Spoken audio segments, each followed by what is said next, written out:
건선에 관한 오해와 진실 그리고 그 궁금증까지 질문 있습니다를 통해서 한번 알아보도록 하겠습니다. 선생님 앞서 스튜디오에서 건선에 대해서 자세하게 설명해 주셨는데 이런 이야기 하셨지 않습니까? 이게 피부뿐만 아니라 사실은 면역 질환과 관계가 있다 이렇게 말씀해 주셨습니다. 그런데 건선은 진짜 많이 가려운가요? 네, 예전에는 가렵지 않다고 얘기를 했는데 지금은 많이 가려워하시는 분들이 많아요. 근데 그 가려움이요 신기하게도 낮에는 좀 괜찮다가도 밤 되면 너무 막 견디기 힘들 정도로 가렵다는 분이 계시거든요. 이게 특별한 이유가 있을까요? 그 밤에 되면 네. 우리 치료에 사용하는 스테로이드라는 약이 있거든요. 네. 그거와 유사한 호르몬이 그 저녁 시간이 가장 적게 있습니다. 그래서 적은 양이 분비되기 때문에 그때 유독 좀 더 가려워질 수는 있고, 낮에는 우리가 활동을 하잖아요. 뭐 놀기도 하고 학교도 다니고 뭐 일도 한다고 해서 정신이 없다가 집에 조용한 데 있다 보면 본인이 가려움에 좀 더 집중되는 경향이 있는 것 같습니다. 그리고 가려움도 약간 습관처럼 같은 시간과 같은 장소에만 가면 유독 더 가려울 수는 있고요. 실질적으로는 그 저녁이 되면 좀 더 가려운 물질이 조금 더 많이 분비되는 것으로 되어 있어서 모든 피부 질환에서 저녁이 더 가렵습니다. 저희들이 그 모기 물렸을 때 낮에는 좀 괜찮은데 네. 밤에 더 가려운 것도 그런 더 네, 심리적인 맞습니다. 이유가 있었겠네요. 네. 그렇군요. 선생님 이번에 궁금한 점은요. 사실 피부 질환하면요 대부분이 그 위생 이와 연결시켜서 이야기하시는 분이 굉장히 많습니다. 안 씻어서 그런다. 이렇게 좀 청결하지 못해서 그런다 이런 이야기가 많은데, 그런데 이런 이야기가 있습니다. 건선은 너무 많이 씻으면 샤워하거나 목욕을 하게 되면 더 안 좋아진다 이런 데 맞나요? 네, 맞습니다. 아니 이렇게 깨끗하게 씻으면 더 좋잖아요. 깨끗하게 씻는 거는 괜찮지만 사실 우리가 요즘에는 현대사회는 뭐 흙을 밟거나 뭐 더러운 것을 만질 일이 거의 없기 때문에 네네. 그냥 땀이라든지 각질, 그다음에 뭐 미세먼지 정도밖에 우리 몸에 묻어 있는 게 없기 때문에 그냥 간단한 샤워만으로도 충분히 깨끗하게 되거든요.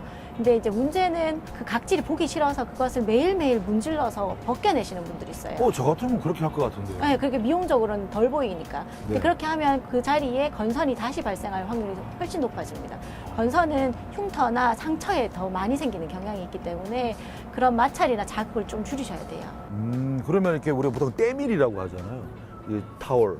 이걸로 하면 굉장히 더 안 좋겠네요. 네, 때밀이는 금기입니다. 무조건 안 하셔야 됩니다. 이번에 궁금한 점은요. 제가 오늘 선생님 뵙겠다고 하니까 많은 분들이 건선에 관해서 굉장히 박식하더라고요. 어떤 건 맞는 것 같고 어떤 건 안 맞는 것 같고. 그런데 이런 이야기가 조금 저한테 와닿던데요. 제가 조금 뚱뚱하지 않습니까? 이 비만이 만병의 근원이다 뭐 이런 이야기가 있는데 건선도 이 비만과 관계가 있는지 너무 궁금하더라고요.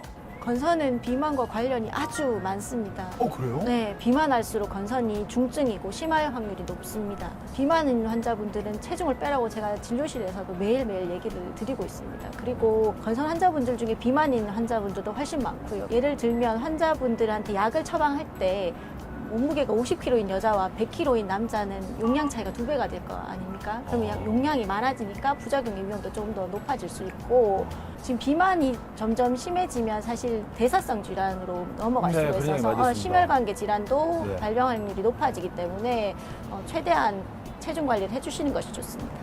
사실 비만은 피부뿐만 아니라 다른 질병을 위해서라도 그렇죠. 체중을 줄이는 게 맞지 않을까 그런 생각이 듭니다. 노력을 하셔야. 네, 알겠습니다. 저 같은 경우에는 건조한 날씨가 되면요, 팔꿈치, 무릎 이런 데가 하얘지면서 각질이 막 생기더라고요. 사실 이렇게 생기다 보니까 너무 많은 분들이 좀 지저분하게 바라보는 것 같고 좀 위생 관리를 못하는 사람처럼 느껴질 때가 있습니다. 이런 것들이 각질이죠, 사실. 네. 그럼 이 각질은 없애야 되는 겁니까? 우리 피부가 각질 형성세포로 이루어져 있어가지고 네. 각질을 만들려고 합니다. 그래서 그것을 벗겨내면 얘네들이 할 일이 또 만들어야 되는 거예요. 벗겨내면 벗겨낼수록 더 많이 만들 수가 있습니다. 그래서 각질은 웬만하면 벗기지 말고 보습제로 관리하시면 좋겠습니다. 근데 보습제를 덧바르면 엄청 찝찝해요. 차라리 떼수건을 확 밀어버리는 게 낫지. 네, 이런 분들이 정말 많으시거든요. 네. 그러면 저는 정말 답답해집니다. 왜냐하면 때를 밀거나 벗겨내는 거는 절대 아니기 때문에 네. 그냥 덧바른다고 생각하시면서 계속 바르시는 것이 더 좋습니다. 그럼 각질이 그런 어떤 건강 관리나 피부 보호 역할을 한다는 거군요. 네, 각질이 가장 중요한 피부 보호막입니다.